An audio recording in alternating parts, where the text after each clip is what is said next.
2021 has been quite a year. Needing a little more space and cargo capacity, we purchased a 1963 Cessna 172D N2530 Yankee in January and flew it home from Lexington, Kentucky. With the bigger airplane, we were hoping to get to fly lots of overnight cross countries, but fate intervened. My mother-in-law fell, fracturing her hip, requiring a nursing home stay and lots of attention at home afterwards. Thankfully, we did get to pull off a few much-needed day trips to relieve some stress. The trip home was 562 miles total in 2 legs and took about 5 hours. That's the longest cross-country that I had flown up to that point. The whole trip was just about perfect, and my co-pilot, Al Freiberg, was a huge help to me. I did have quite a few hours on a 172 in the past, but it had been a while. Al's a 172 owner and really helped me get back familiar with the airplane in a hurry. We flew over some beautiful terrain from Kentucky through Tennessee and into Alabama.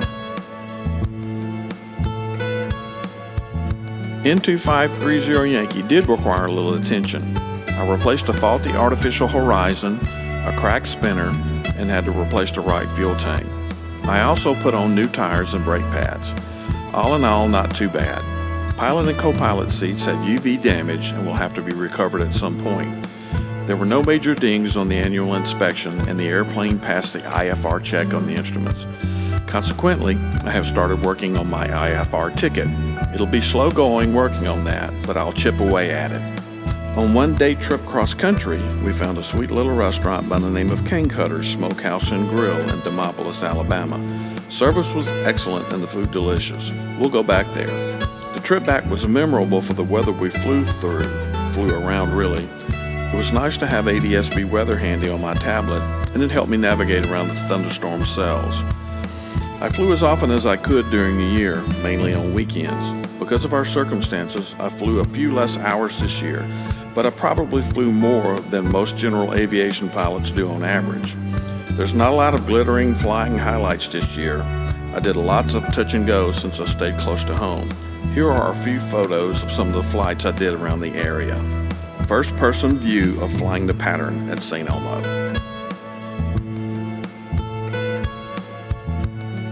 A flight out to Dauphin Island, Alabama.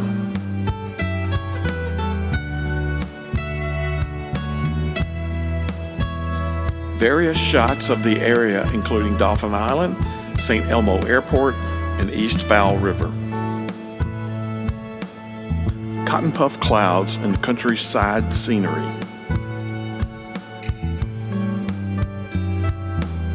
Flying along the Alabama coast.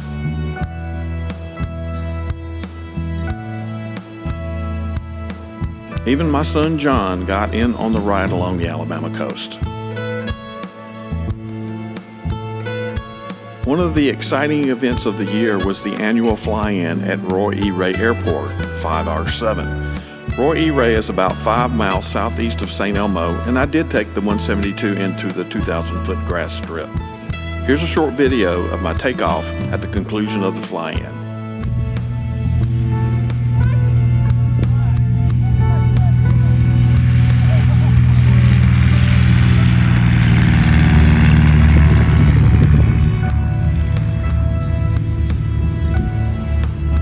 In November, we were lucky enough to be offered a hangar, and I jumped on that opportunity. Having spent most of its life outdoors, paint is beginning to fade in certain areas on the airplane.